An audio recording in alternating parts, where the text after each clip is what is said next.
আপনাদের মাঝে ফের নতুন একটা টপিক নিয়ে ভিডিও নিয়ে চলে আসলাম। 855 এবং 744 যাদের যে সমস্ত মালিকের গাড়ি আছে, তো তারা অনেকেই জানেন না যে এটা যে এখানে জল জমা হয়, ডিজেলের যে জলটা জমা হয় নিচে, অনেকে জানেন না। তো এটা ভিডিওটা অবশ্যই ভালো লাগবে, আর ভালো লাগলে অবশ্যই শেয়ার করে দেবেন। এবং ট্র্যাক্টর রিলেটিভ ভিডিও পেতে গেলে অবশ্যই আমার চ্যানেলটা ফলো করে দেবেন। তো দেখতে পাচ্ছেন যে এটা প্রবলেম কী হয়েছে। এই যে দেখতে পাচ্ছেন, এই যে দেখেন ডিজেল ফিল্টারটা কী অবস্থা হয়েছে, এটারও ডিজেল ফিল্টারের কী অবস্থা হয়েছে। ডিজেল ফিল্টারে দেখতে পাচ্ছেন, এই যে দেখছেন জল টল সব মিক্স হয়ে গেছে। এরকম প্রবলেম হয়ে গেলে পুরো প্রবলেমের মাঝে পড়তে পারেন আপনারা।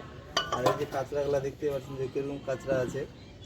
আর এই এই প্রবলেমের জন্য, এই সমস্ত ডিস্টার্বের জন্য ডিজেল পাম্প গাড়িটা বানাতে হলো। দেখতে পাচ্ছেন ডিজেল পাম্প খোলা আছে। তো এই ডিজেল পাম্প এই সমস্ত প্রবলেমের জন্য হচ্ছে। আর যেহেতু এই গাড়ির যে মালিকটা আছে জানে না যে এখানে জল ছাড়তে হয়, এটা জল ছাড়তে হয়। এখানে দেখতেই পাবেন যে এখান থেকে জল জমা হয়ে গেলে যখনই এই নাটটা খুলে দিয়ে জল ছাড়ে কমিয়ে দেবেন, তাহলে এরকম প্রবলেম হবে না। আর এটা আমি বলছি, আর মালিকটাকে আপনাদেরকে দেখাচ্ছি। এই এটা হলো মালিক। তা আপনি জানেন যে এটাতে জল জমা হয়? না না, জানি না তো। তা আপনি কি বলতে চাচ্ছেন যে সমস্ত গাড়ির মালিকগুলোকে? না, আমার মতো ভুল যদি কেউ যদি না করে, আর আমি যদি না জানি শুনে ভুল করেছি, হ্যাঁ, এবার তো জানলাম শুনলাম, এবার তো আমি নিয়ে নিজে ওটা আমি কন্ট্রোল করে নেবো। আর আরো যে সমস্ত গাড়ির মালিক আছে তাদের কি তাদের বলছি আমার মতো ভুল যদি না করে, ওরা যদি এটা মাঝে পক্ষে চেক করে, আর যদি মানে জল পানি তেলের সঙ্গে জল তো মিক্স থাকবে, ওখানে জল ছাড়তে দিলে বাস জল চলে যাবে, তেল হয়ে যাবে। তা আপনার কত বড় ক্ষতি হয়েছে? পাম্পটা বানাতে ক্ষতি তো আমার লেগেছে মোটামুটি 13টা লেগেছে।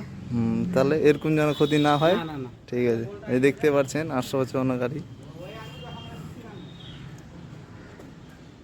এই সমস্ত ডিজেল ফিল্টার দেখতে পাচ্ছেন। ফিল্টার কি হারে জাম হয়েছে দেখতে পাচ্ছেন, লাল, এরকম জল ছাড়েনি। তো এরকম ভুল আপনারা করবেন না, অবশ্যই জল ছাড়বেন। 855 744 গাড়ি যদি থাকে তো ভিডিওটা অবশ্যই ভালো লাগবে। আর এই যে দেখতে পাচ্ছেন কিরকম কাঁচরা জমেছিল, কিন্তু ভিডিও অবশ্যই ভালো লাগবে। আর নেক্সট ভিডিও দেখার জন্য অবশ্যই অপেক্ষা করবেন, আর ভিডিওটা যত পারবেন শেয়ার করে দেবেন। ওকে, বাই, টাটা।